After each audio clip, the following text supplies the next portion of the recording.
Hello students, कैसे हैं आप सभी लोग। मुझे उम्मीद है कि आप लोग अच्छे होंगे। तो देखिए हम लोग क्लास 9 ज्योग्राफी का जो चैप्टर नंबर 9 है यानी कि ट्रेड, इसकी स्टडी कर रहे हैं। तो देखिए इसमें हमारे 2 लेक्चर्स ऑलरेडी कंप्लीट हो चुके हैं। फर्स्ट लेक्चर में हमने क्या देखा था, तो ट्रेड के बारे में जाना था। फिर उसके बाद हमने सेकेंड लेक्चर में देखा था टाइप्स ऑफ ट्रेड, जिसमें हमने डोमेस्टिक और जो इंटरनेशनल ट्रेड थे उसके बारे में मैंने आपको पूरा डिटेल में समझाया था। ठीक है, अभी ये हमारा लेक्चर नंबर 3 है। तो इसमें हम लोग कौन कौन से टॉपिक्स कवर करने वाले हैं, तो यहाँ पर हम लोग सबसे पहले जानेंगे बैलेंस ऑफ ट्रेड के बारे में, और फिर उसके बाद हम लोग देखेंगे इंटरनेशनल ट्रेड ऑर्गेनाइजेशन के बारे में। ठीक है, तो आप लोग को बता देती हूँ कि ये दोनों चीजें कहाँ पर दी गई हैं। पेज नंबर, देखो पेज नंबर 1 तो आपके टेक्स्ट बुक का 70 देख लीजिएगा और 71।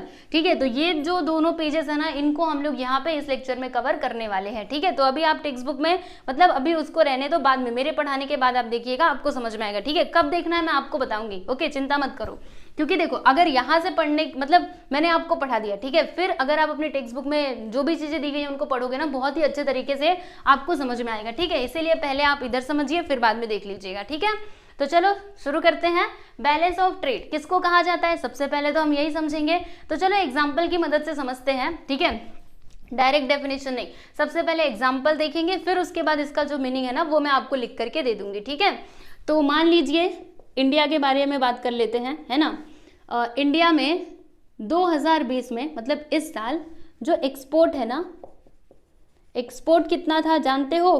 मान लीजिए मतलब ऐसे ही एग्जाम्पल के लिए आपको बता रही हूँ, एक्चुअल में इतना एक्सपोर्ट नहीं होगा जितना मैं बता रही हूँ, 200 रुपए का। ठीक है, एक्सपोर्ट कितना, एक्सपोर्ट मतलब क्या होता है जानते हो ना, जब हम क्या करते हैं अपना सामान दूसरे देशों में सप्लाई करते हैं, ठीक है, तो उसे हम लोग एक्सपोर्ट के नाम से जानते हैं। और इम्पोर्ट क्या होता है, जब हम दूसरे देशों का सामान अपने देश में मंगा रहे हैं तो उसको हम लोग इम्पोर्ट के नाम से जानते हैं। ठीक है, तो देखिए इंडिया में 2020 में ना हमने कितना एक्सपोर्ट किया, कितने का सामान बेचा, तो 200 रुपए का। ठीक है, और इम्पोर्ट कितना किया, मतलब वहां से मंगाया कितने का, मान लीजिए हमने मंगाया 150 रुपए का। ठीक है, तो यहाँ पे देखो एक्सपोर्ट कितना है 200 और इंपोर्ट कितना है 150। ठीक है, अभी मैंने आप लोगों से ना इन दोनों के बीच का डिफरेंस पूछा कि बताइए डिफरेंस कितने का है इन दोनों में, मतलब एक्सपोर्ट और इंपोर्ट में डिफरेंस कितने का है। तो आपका आंसर क्या होगा, डिफरेंस यानी क्या 200 और ये 150, यानी कि यहाँ पर तो 50 रुपए का डिफरेंस है। आपका जवाब यही होगा। ठीक है, तो ये जो डिफरेंस हमने निकाला ना, ये जो 50 रुपए आया है, ये कुछ नहीं बल्कि आपका क्या है,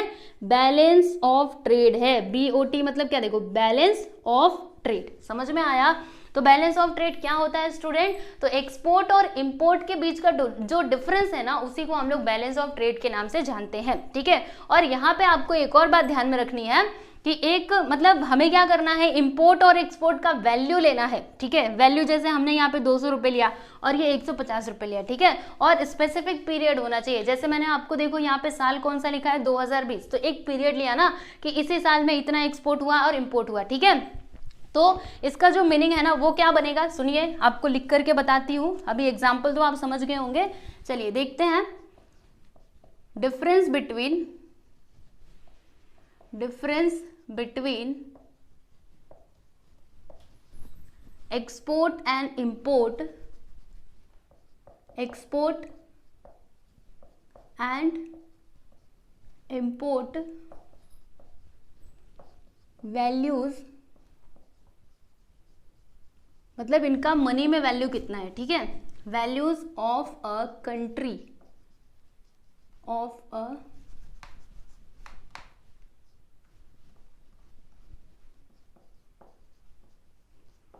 country in a specific period, in a specific period, मतलब एक पर्टिकुलर पीरियड होना चाहिए ना, specific period is called a balance of trade. ठीक है, यहाँ पे लिखो is called a balance of trade।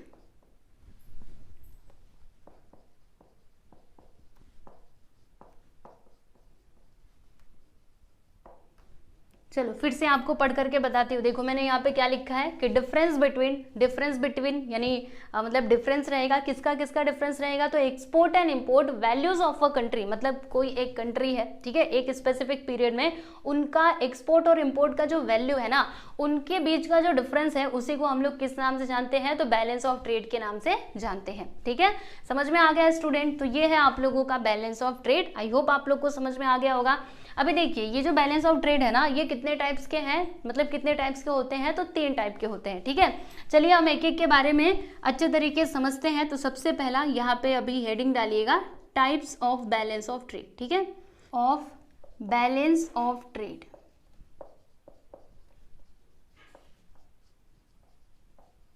तो कितने टाइप्स के हम लोग यहाँ पे पढ़ने वाले हैं, तो 3 टाइप्स के बैलेंस ऑफ ट्रेड हम यहाँ पे देखने वाले हैं। सबसे पहला आपका हो जाएगा फेवरेबल बैलेंस ऑफ ट्रेड, दूसरा होगा अनफेवरेबल और तीसरा हो जाएगा बैलेंस्ड बैलेंस ऑफ ट्रेड। ठीक है, तो चलिए हम तीनों के बारे में समझते हैं एक एक करके। तो सबसे पहले की हम लोग बात करेंगे, बड़े ही आराम से समझेंगे। ठीक है, चिंता मत करना, सारी चीजें समझ में आएंगी। सबसे पहले हम लोग फेवरेबल की बात कर लेते हैं। ठीक है, देखो एक एक चीजें आपके दिमाग में जाएंगी, बस आप इधर देखते रहो। फेवरेबल बैलेंस ऑफ ट्रेड, अब इसका मीनिंग क्या होता है, देखो जैसे आपसे एक सवाल पूछना चाहती हूँ। देखो इंडिया के लिए फेवरेबल कंडीशन कब होगी, यानी इसके फायदे वाली बात कब होगी, जब एक्सपोर्ट ज्यादा हो और इंपोर्ट कम हो, है ना। अच्छा, एक्सपोर्ट मतलब क्या होता है, हम अपना सामान दूसरे देश में सप्लाई करते हैं, तो सप्लाई करने से क्या होगा, दूसरे देश का जो पैसा है ना वो हमारे देश में आएगा। ठीक है, यानी देखो यहाँ पर हमने क्या किया, एक्सपोर्ट 200 रुपए का किया, ठीक है, और इंपोर्ट कितना किया, 150 रुपए का किया। तो बताइए हमें यहाँ पे कितने का फायदा हुआ, फायदा हुआ कि नहीं, मतलब बाहर से आने वाला पैसा कितना है 200 रुपए और जाने वाला पैसा कितना है, ओनली 150 रुपीज। ओके, तो यहाँ पे हमें क्या हो रहा है, 50 रुपए का फायदा हो रहा है ना। ठीक है, यानी ये इंडिया के लिए कैसी बात है, अगर एक्सपोर्ट ज्यादा है और इंपोर्ट कम है तो ये तो हमारे लिए अच्छी बात है, यानी कि फेवरेबल कंडीशन है ना इस टाइम। तो वही है यहाँ पे फेवरेबल बैलेंस ऑफ ट्रेड क्या होता है, जब एक्सपोर्ट ज्यादा हो और इंपोर्ट कम हो। ठीक है, तो वही आपका होता है favourable balance of trade. Okay, चलो यहाँ पे लिख करके बताती हूँ, व्हेन एक्सपोर्ट इज, देखो जब एक्सपोर्ट क्या होगा, ग्रेटर होगा, और इंपोर्ट क्या होगा स्टूडेंट, कम होगा, राइट। तो इसी को हम लोग फेवरेबल बैलेंस ऑफ ट्रेड के नाम से जानते हैं। ओके, समझ में आ गया अच्छे से। जैसे अभी मैंने ये जो एग्जांपल लिया था, मान लीजिए एक्सपोर्ट कितना है 200 रुपए और इंपोर्ट कितना है 100 रुपए। ठीक है, 100 रुपए या फिर 150 रुपए ले लेते हैं, जो हमने लिया था वही ले लेते हैं। ठीक, तो यहाँ पे बताइए कौन सी कंडीशन, मतलब कौन सा बैलेंस ऑफ ट्रेड हो जाएगा, तो ये होगा आप लोगों का फेवरेबल बैलेंस ऑफ ट्रेड। ठीक है, फेवरेबल यानी क्या होता है, उसकी तरफ से। ठीक है, तो मतलब उसकी तरफ से यानी क्या, उसके फायदे वाली बात। तो इंडिया के लिए फायदे वाली बात कब होगी, जब एक्सपोर्ट ज्यादा और इंपोर्ट कम हो, यानी कि फेवरेबल कंडीशन होगा, राइट। तो वही है आप लोगों का फेवरेबल बैलेंस ऑफ ट्रेड। ठीक, अब उसके बाद हम लोग दूसरे टाइप के ट्रेड की बात कर लेते हैं, बैलेंस ऑफ ट्रेड की बात कर लेते हैं। तो दूसरा यहाँ पे आएगा अनफेवरेबल। मैं इसको रफ कर देती हूँ, ये जो एग्जाम्पल है ना लिख लीजिएगा। वैसे अगर आपको अपने मतलब एग्जाम में आया ना, तो आप जरूर एग्जाम्पल लिख करके अच्छे तरीके से एक्सप्लेन किया करो। ठीक है, आप पूरा बताइएगा कि एक्सपोर्ट इतना है, इंपोर्ट इतना है, तो फिर यहाँ पे बैलेंस ऑफ ट्रेड कितना आया, 50 रुपए आया, यानी कि ये कौन से टाइप का है, तो फेवरेबल बैलेंस ऑफ ट्रेड है। ठीक है, चलो अभी हम नेक्स्ट किसकी बात करेंगे, तो अनफेवरेबल बैलेंस ऑफ ट्रेड की हम बात कर लेते हैं। तो ये इसका अपोजिट होता है। ठीक है, जैसे देखो इंडिया के लिए नुकसान वाली बात कब होगी, भारत के लिए नुकसान वाली बात कब होगी, जब इंपोर्ट ज्यादा हो और एक्सपोर्ट कम हो। समझिएगा, मैंने ना यहाँ पे थोड़ा ये जो नंबर है ना, मैं इसको चेंज करती हूँ। ठीक है, रुको, मान लीजिए कि एक्सपोर्ट कितना है, एक्सपोर्ट है हमारा 300 का, और जो इंपोर्ट है ना वो कितने का है, वो है 400 का। एक्सपोर्ट यानी क्या, हम मतलब हमारा सामान बाहर जा रहा है। ठीक है, तो जब हम एक्सपोर्ट कर रहे हैं ना, तो हमें कितना रुपया मिल रहा है, 300 रुपए, मतलब फॉरेन मनी हमारे देश में कितनी आ रही है, 300 रुपए। ठीक है, और हमारे देश से पैसा कितना जा रहा है, इंपोर्ट यानी क्या, बाहर से सामान मंगाना। तो अगर आप बाहर वाले देशों से सामान मंगाओगे तो फ्री में नहीं मिलेगा, आपको पैसा भी देना पड़ेगा। तो इसके लिए हमने कितना पे किया, 400 रुपए, और जब हमने एक्सपोर्ट किया तो हमें बाहर से पैसा कितना मिला, ओनली 300 रुपीज। ओके, यानी कि यहाँ पर अगर आप देखोगे तो नुकसान में गए ना हम, कितने के नुकसान में गए, बोलो जल्दी से, 100 रुपए का हमको तो नुकसान हो गया, है ना। समझ रहे हो कि नहीं। तो ये वाली जो कंडीशन है ना, वो इंडिया के लिए नुकसान वाली कंडीशन हो जाएगी। यहाँ पे तो हमें 100 रुपए का क्या हो रहा है स्टूडेंट, लॉस हो रहा है। यानी कि अभी ये जो कंडीशन हम देख रहे हैं ये क्या है, अनफेवरेबल, ये कुछ ठीक नहीं है। ठीक है, ये फेवरेबल जैसा नहीं है, ये तो अनफेवरेबल है, क्योंकि यहाँ पर हम लोगों को क्या हो रहा है, लॉस हो रहा है। ठीक है, तो बस यही होता है आप लोगों का अनफेवरेबल बैलेंस ऑफ ट्रेड। यानी कि अगर इंपोर्ट ज्यादा है और एक्सपोर्ट कम है, किसी भी कंट्री, मतलब किसी भी कंट्री की मैं बात कर रही हूँ, बस इंडिया की ही नहीं, किसी भी देश में अगर इंपोर्ट ज्यादा और एक्सपोर्ट कम है तो उसी को हम लोग अनफेवरेबल बैलेंस ऑफ ट्रेड के नाम से जानते हैं। ठीक है, तो चलिए यहाँ पे आप लिख सकते हो क्या होगा, यहाँ पर जो इंपोर्ट है ना वो ज्यादा होगा। देखो जैसे मैंने यहाँ पे लिखा export is less then import. Okay अगर ऐसी कंडीशन बनी कि एक्सपोर्ट कम है और इंपोर्ट ज़्यादा है तो फिर वहाँ पे कौन सा बैलेंस ऑफ ट्रेड आएगा, तो अनफेवरेबल बैलेंस ऑफ ट्रेड आ जाएगा। ठीक है, एग्जाम्पल लिखना चाहते हो तो आप लिख सकते हो, यही जो मैंने आपको लिख करके बताया। ठीक है, समझ में आ गया। चलो उसके बाद अभी हम लोग ये जो हमारा थर्ड टाइप है ना, उसकी हम बात कर लेते हैं, बैलेंस्ड बैलेंस ऑफ ट्रेड। अब ये क्या होता है, मतलब ना फायदा ना नुकसान, यानी जो है सब बराबर है। जैसे कि मान लीजिए कि इंडिया का एक्सपोर्ट है 300 और इंपोर्ट भी हमने कितना किया 300। ठीक है, तो यहाँ पर देखिएगा 300 रुपये, मतलब 300 रुपये फॉरेन मनी, मतलब बाहर वाला पैसा 300 रुपये हमारे देश में आया और फिर 300 रुपये का हमने इंपोर्ट भी कर लिया, यानी कि 300 रुपये हमने पेमेंट भी किया। मतलब पैसा कितना रिसीव किया 300 और 300 हमने पेमेंट भी कर दिया। मतलब यहाँ पे तो हम इक्वल में चल रहे हैं, यानी कि ना हमको प्रॉफिट हुआ ना हमको लॉस हुआ। मतलब यहाँ पे क्या है, इक्वल बैलेंस है ना सब कुछ, समझ रहे हो कि नहीं। तो यही आपका क्या होता है student, balanced balance of trade, यानी कि जब एक्सपोर्ट और इंपोर्ट दोनों क्या होते हैं, इक्वल होते हैं। समझिएगा, when export which is equal to import, अगर ये दोनों आपस में इक्वल आए ना तो बस इसी कंडीशन को आप क्या बोलोगे, बैलेंस्ड बैलेंस ऑफ ट्रेड बोलोगे। ठीक है, चलो एक बार फिर से आप लोग को समझाती हूँ अच्छे से। देखो, फेवरेबल बैलेंस ऑफ ट्रेड का मतलब क्या होता है, जब एक्सपोर्ट ज्यादा हो और इंपोर्ट कम हो तो उसको हम लोग फेवरेबल बैलेंस ऑफ ट्रेड बोलते हैं। ठीक है, अनफेवरेबल मतलब क्या होता है, जब आपका एक्सपोर्ट कम हो और इंपोर्ट ज्यादा हो। ठीक है, यानी जब आप लोगों को लॉस होता हो, ठीक है, तो वो आपका हो जाएगा अनफेवरेबल बैलेंस ऑफ ट्रेड। और बैलेंस्ड बैलेंस ऑफ ट्रेड का मतलब क्या होता है, जब दोनों भी इक्वल हो, मतलब ना कोई ज्यादा ना कोई कम, दोनों बराबर हो, तो उसी को हम लोग क्या बोलते हैं, बैलेंस्ड बैलेंस ऑफ ट्रेड बोलते हैं। ठीक है, चलिए अभी आप लोगों से क्वेश्चन पूछना चाहती हूँ। ओके, एकदम आसान सा सवाल पूछूंगी, अगर आपको ये तीनों समझ में आए ना तो आप जरूर मुझे कमेंट करके आंसर दीजिएगा। ठीक है, जरूर। अभी मैं आपसे पूछते जाऊंगी, आप ना मतलब टाइम लिख देना कि कब मैंने पूछा और उसका आंसर बताते जाना। ठीक है, चलो यहाँ पे हम देखते हैं। मैंने ना एक मतलब कुछ डायग्राम बना रही हूँ, देखिएगा। ये लीजिए, ये हो गया हमारा ट्राइंगल। आप सोचोगे यहाँ पे ट्राइंगल कैसे आ गया, बस आ गया, आप समझो। ठीक है, तो एक्सपोर्ट इसमें ज़्यादा है और इंपोर्ट कम है ना, तो मैंने क्या किया बता रही हूँ। ठीक है, ये इस तरीके से,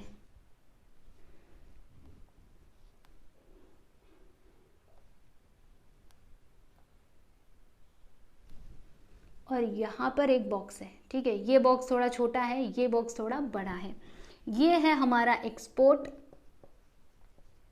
और ये है हमारा इंपोर्ट।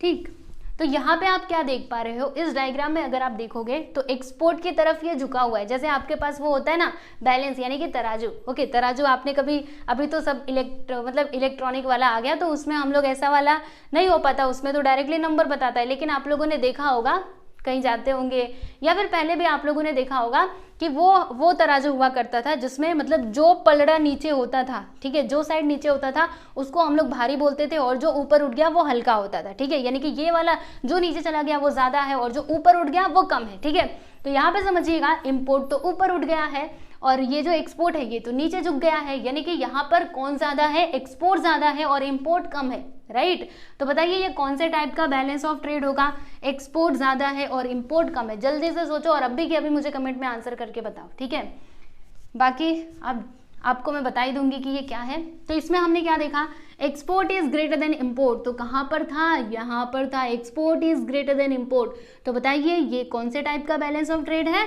तो फेवरेबल बैलेंस ऑफ ट्रेड है। ठीक है, चलो अभी इसमें एक और चीज हम देख लेते हैं। ये रहा हमारा ट्राइंगल, फिर से ट्राइंगल, हाँ फिर से ट्राइंगल। ठीक है, अब ये कुछ यूँ जाएगा। ठीक है, और यहाँ पर है हमारा ये छोटू वाला बॉक्स और यहाँ पर आ गया बड़ा वाला बॉक्स।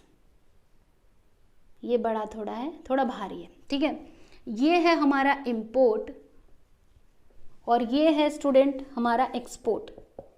ठीक है, तो इसमें आप लोगों ने क्या देखा, कौन सा वाला साइड झुका हुआ है, इंपोर्ट वाला साइड झुका हुआ है और जो एक्सपोर्ट वाला साइड है ये तो ऊपर उठ गया बेचारा। यानी कि इसमें भारी कौन है, इंपोर्ट भारी है और एक्सपोर्ट कम है। तो जब भी इंपोर्ट ज्यादा रहेगा, यानी इंपोर्ट ज्यादा है और एक्सपोर्ट क्या है, कम है, तो जब ऐसे कुछ कंडीशन बने, इंपोर्ट ज्यादा हो एक्सपोर्ट कम हो, तो फिर उसको हम लोग कौन सा बैलेंस ऑफ ट्रेड बोलते हैं। जल्दी से कमेंट करके बताओ जिसको भी पता है। तब तक मैं इसको थोड़ा छोटा बना देती हूँ क्योंकि दोनों सेम टू सेम बन गए, थोड़ा छोटा ये रहना चाहिए ना। हाँ अब ठीक है, चलो बताओ जल्दी से, ये कौन से टाइप का बैलेंस ऑफ ट्रेड है? तो ये है unfavourable balance of trade, right. देखो यहाँ पे export is less than import, export कम है, इम्पोर्ट ज़्यादा है, so therefore this is an example of unfavourable balance of trade, ठीक है। चलो अब हम इसकी बात कर लेते हैं, ये तो सिंपल है, दोनों इक्वल रहने चाहिए। चलो इसका भी डायग्राम बना करके हम लोग समझ लेते हैं। लो जी, फिर से ट्रायंगल आ गया, ठीक है। अब जो आपका तराजू है ना वो ऐसा रहेगा, सीधा सीधा, ठीक है। ये है हमारा बक्सा, बक्सा नहीं है, सामान है, ठीक, ये भी सामान है। ये हो गया एक्सपोर्ट और ये हो गया इंपोर्ट। तो यहां पर हमने क्या देखा, ये तो जो हमारा तराजू है वो तो एकदम बैलेंस है, वो इक्वल है, मतलब ये जितना है उतना है, ये भी है, दोनों के दोनों इक्वल है। तो ये कौन से टाइप का बैलेंस ऑफ ट्रेड हो जाएगा? तो ये होगा बैलेंस्ड बैलेंस ऑफ ट्रेड, ठीक है। समझ में आ गया? तो बस यही था आप लोगों का बैलेंस ऑफ ट्रेड का कंसेप्ट। आई होप कि आपको समझ में आ गया होगा और एग्जाम में आया तो आप जरूर इसको लिख करके आओगे। देखो अगर आपसे एग्जाम में पूछा गया ना बैलेंस ऑफ ट्रेड के बारे में, मतलब पूरा इसी को एक्सप्लेन करने के लिए दे दिया गया, तो आप क्या कर सकते हो, इसका जो मीनिंग है वो आप लिख सकते हो, फिर जो इसके टाइप्स है ना वो भी आप बता सकते हो, अपने ओन वर्ड्स में लिखने की कोशिश कीजिएगा। और देखिए फेवरेबल के नीचे ये वाला डायग्राम बनाओगे ना तो और अच्छी बात रहेगी। देखो अगर आप अपने मतलब जो भी आपका ये होता है पेपर, उसको अच्छे से अच्छे डायग्राम वगैरह बना करके बताते हो ना तो फिर आपको मार्क्स अच्छे मिलते हैं, ठीक है। इसीलिए आप क्या कर सकते हो, ये जो डायग्राम मैंने बताया है ना ये आप बना सकते हो एग्जाम में, ठीक है, समझ गए। चलो ये वाला टॉपिक तो यहाँ पे कंप्लीट हुआ। अब हम नेक्स्ट टॉपिक की बात करेंगे। हमारा अगला टॉपिक क्या है, इंटरनेशनल ट्रेड ऑर्गेनाइजेशन, ठीक है, इंटरनेशनल ट्रेड ऑर्गेनाइजेशन। अब इसमें क्या क्या है चलिए समझते हैं। इंटरनेशनल ट्रेड ऑर्गेनाइजेशन,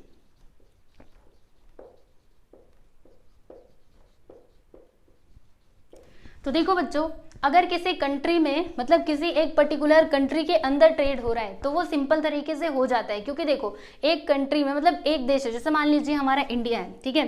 तो इंडिया, देखो इंडिया में जो भी टैक्स लॉज होंगे, जो भी पॉलिसीज लागू की जाएंगी गवर्नमेंट के द्वारा, वो भारत के हर एक कोने में लागू होगा, ठीक है।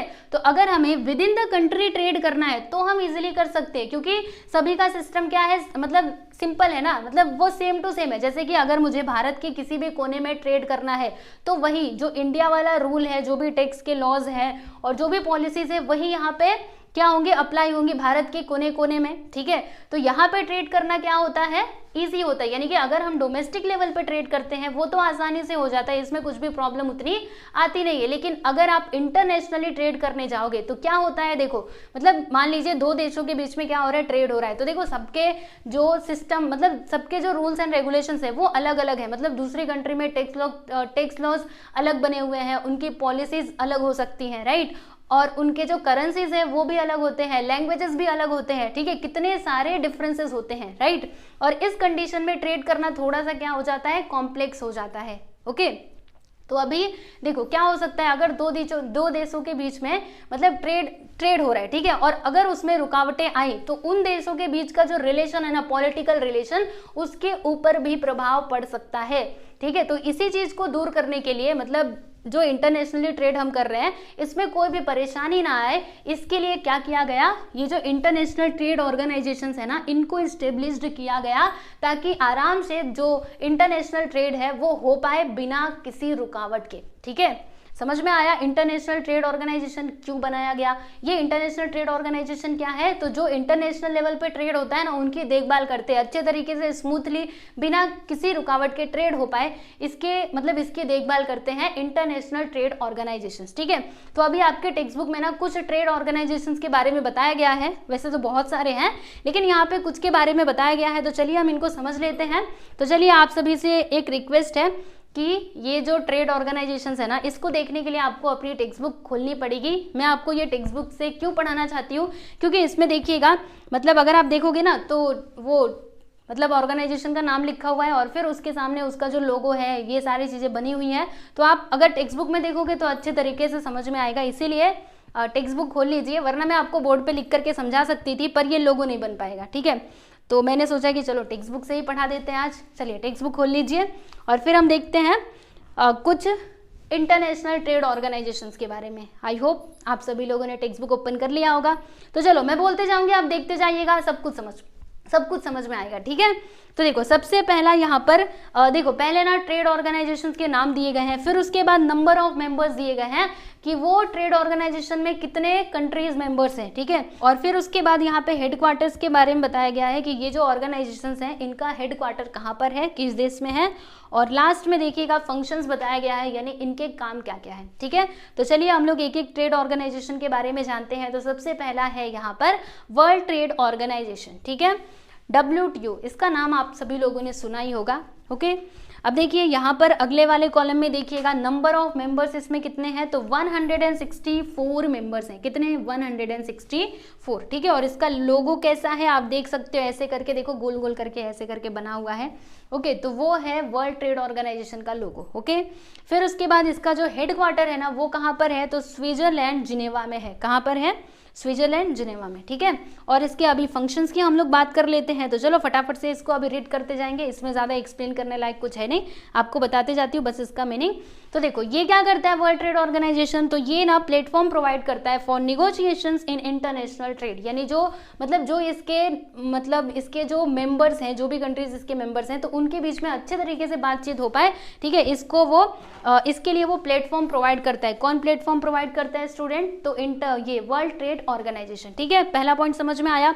दूसरा पॉइंट क्या है? To handle the differences related to trade, जैसे कि मतलब ट्रेड को लेकर के जो भी डिफरेंसेस आएंगे उनको हैंडल करने का भी काम करता है। कौन करता है? तो WTO, यानी कि वर्ल्ड ट्रेड ऑर्गेनाइजेशन, ठीक है।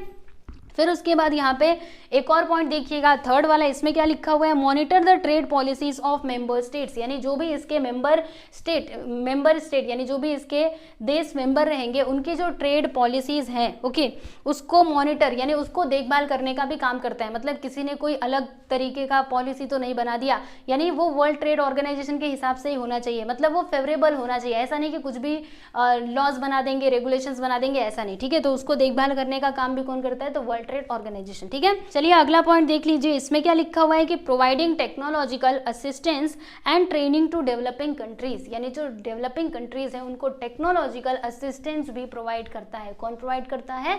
तो वर्ल्ड ट्रेड ऑर्गेनाइजेशन, ठीक है। तो इसके 4 फंक्शंस दिए गए हैं, चारों ही मैंने आपको बता दिए, तो पढ़ लीजिएगा इसको।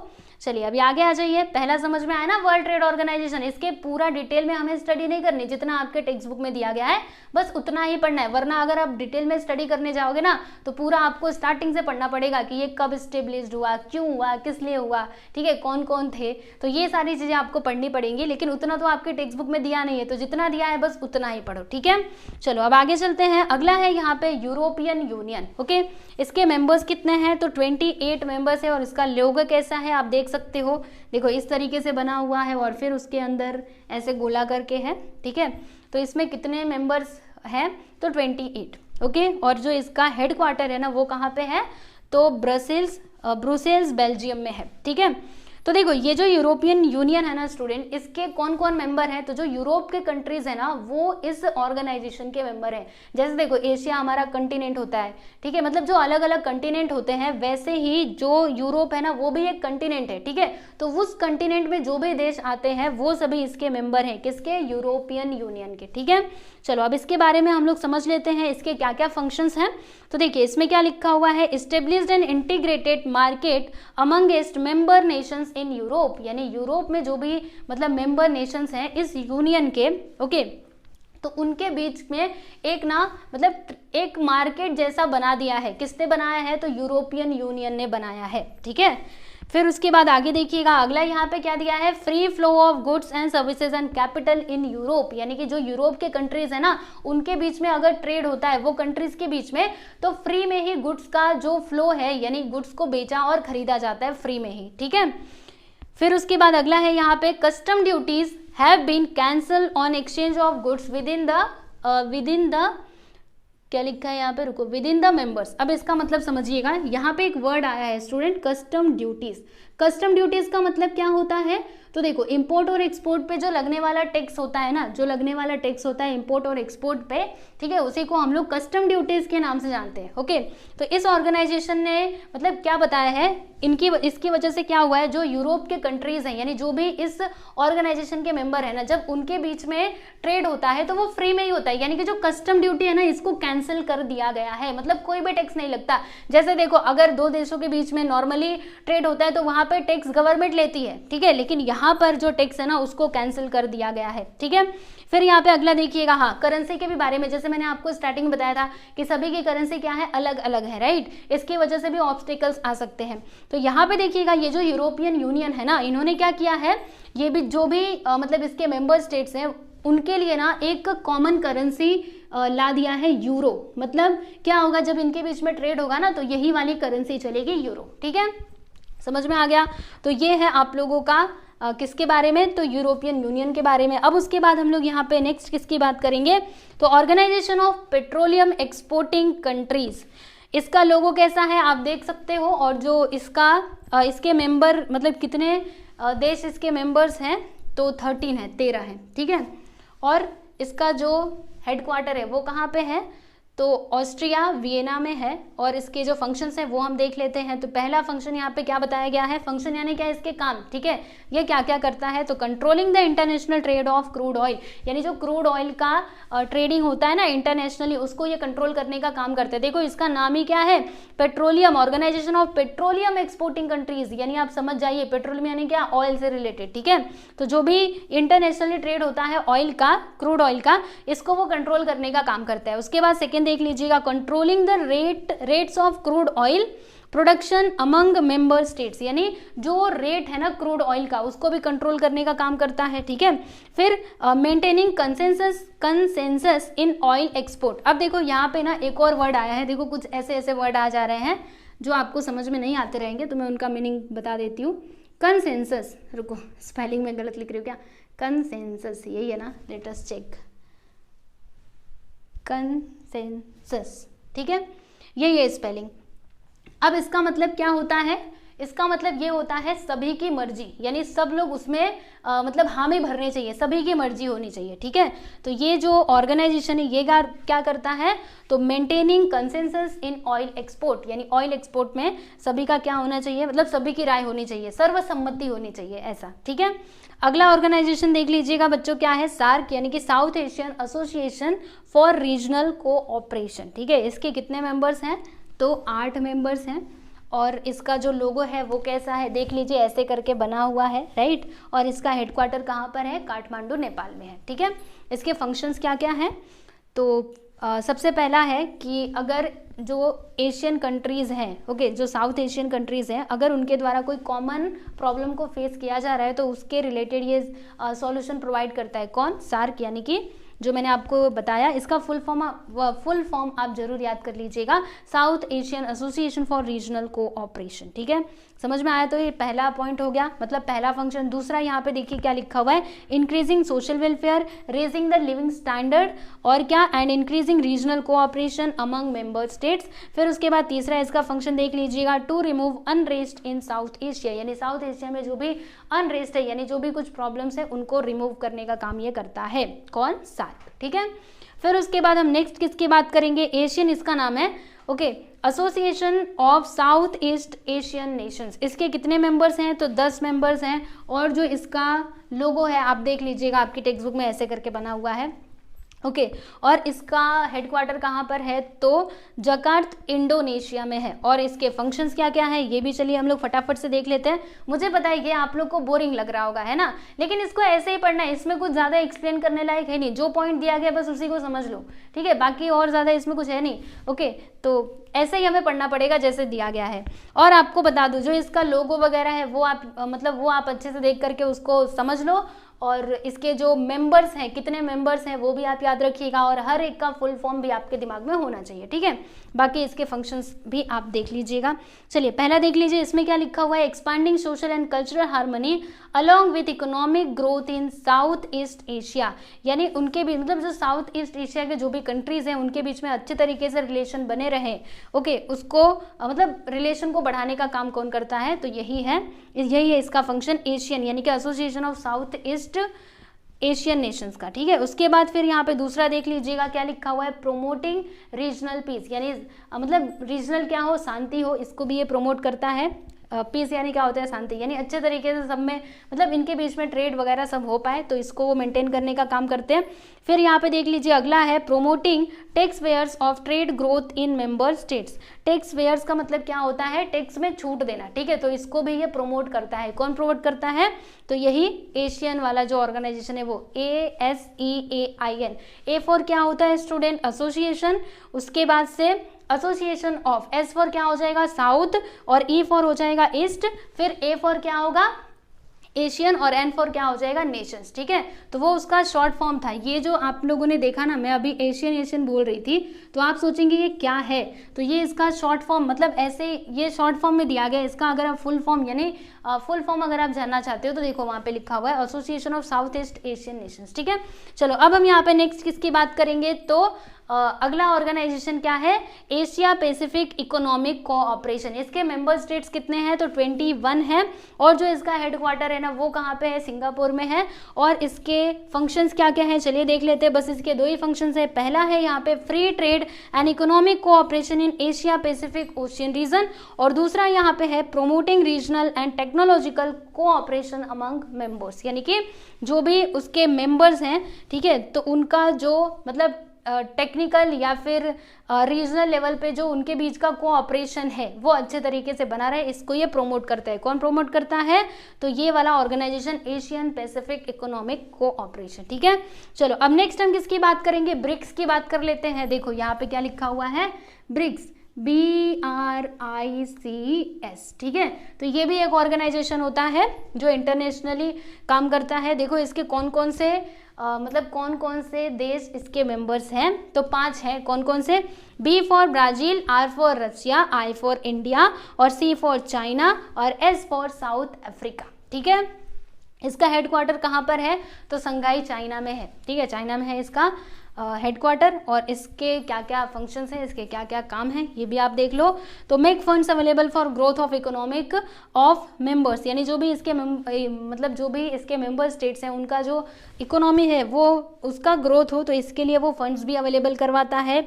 और फिर यहाँ पे देखिएगा एनहांसिंग म्यूचुअल इकोनॉमिक कोऑपरेशन, और लास्ट में है स्ट्रेंथनिंग इकोनॉमिक सिक्योरिटी, ठीक है, मतलब जो इकोनॉमिक सिक्योरिटी है उसको भी मजबूत करने का काम ये करता है। कौन करता है, ब्रिक्स, यानी कि ये भी ऑर्गेनाइजेशन है ब्रिक्स, ओके। तो कौन कौन से देश इसमें शामिल है, चलो एक बार हम याद करने की कोशिश करते हैं। तो B for Brazil, R for बोलो जल्दी से रशिया, और I for India, C for क्या हो जाएगा चाइना, S फॉर क्या हो जाएगा साउथ अफ्रीका, ठीक है। तो ये कुछ ये कुछ ऑर्गेनाइजेशंस थे जो इंटरनेशनली काम करते हैं, ठीक है। तो इनके बारे में आप लोगों को अच्छे तरीके से समझ लेना है, ओके। क्या क्या याद करना है इसमें, देखो इसके मतलब कितने मेंबर्स हैं ये आप याद कर लीजिएगा, और हर एक का फुल फॉर्म भी आप लोग पढ़ लेना, और फंक्शंस भी आपको पढ़ना है, ठीक है, समझ गए। और हेडक्वार्टर कहाँ कहाँ पर है ये भी आप देख लीजिएगा, ओके। तो बस हमने मतलब अभी हम यहीं पे रुकते हैं। अभी देखो आगे हमें क्या क्या स्टडी करना है, देखो क्या क्या अभी तक हम पढ़ चुके हैं, पहले मैं आपको थोड़ा सा बता देती हूँ। देखो सबसे पहला जो हमारा लेक्चर था उसमें हमने ट्रेड के बारे में जाना था अच्छे तरीके से, फिर उसके बाद हमने टाइप्स ऑफ ट्रेड देखा था, राइट। और फिर अभी लेक्चर नंबर 3 में हमने क्या देखा, बैलेंस ऑफ ट्रेड देखा, मैंने आपको बताया ही। और उसके बाद हमने क्या देखा, तो इंटरनेशनल ट्रेड ऑर्गेनाइजेशंस के बारे में जाना, और जो भी ऑर्गेनाइजेशन आपकी टेक्स्ट बुक में दिए गए थे वो मैंने आपको एक्सप्लेन कर दिए हैं। अब इसके आगे हमें क्या क्या स्टडी करना है अभी, तो मार्केटिंग, और हमें क्या देखना है, इंपॉर्टेंस ऑफ मार्केटिंग, यानी बस हमारा यही एक टॉपिक रह जाता है, तो इसको हम लोग नेक्स्ट लेक्चर में कवर कर लेंगे, ठीक है ना। और आप लोग को बता दूं, देखो इसके पीछे वाला जो चैप्टर था इंट्रोडक्शन टू इकोनॉमिक्स वो भी ऑलरेडी कंप्लीट हो चुका है और वो ना बहुत ही सिंपल है, देखिएगा मतलब आपको क्लास में ही सब कुछ याद हो जाएगा, ठीक है। तो आप अगर आप लोगों ने अभी तक उस वीडियो को नहीं देखा है तो आप लोग देख लीजिएगा, ठीक है। और अगर आपको इसका क्वेश्चन आंसर चाहिए, मतलब कोई भी चैप्टर हो, ज्योग्राफी, हिस्ट्री, किसी का भी क्वेश्चन आंसर अगर आपको चाहिए तो आप जो हमारा चैनल है ना दूसरा वाला SK क्लास 2.0 वहां पर जाकर के देख सकते हो, ठीक है। प्लेलिस्ट में जाइएगा क्लास 9th वाले, उसमें देखिएगा ज्योग्राफी के क्वेश्चन आंसर का प्लेलिस्ट बना होगा, तो उस पर जब आप दबाओगे ना तो आपको ये लेसन मिल जाएगा, ठीक है। ऐसे आप स्क्रॉल डाउन कीजिएगा, आपको मिल जाएगा और इसका क्वेश्चन आंसर आप वहां से देख सकते हैं, ठीक है।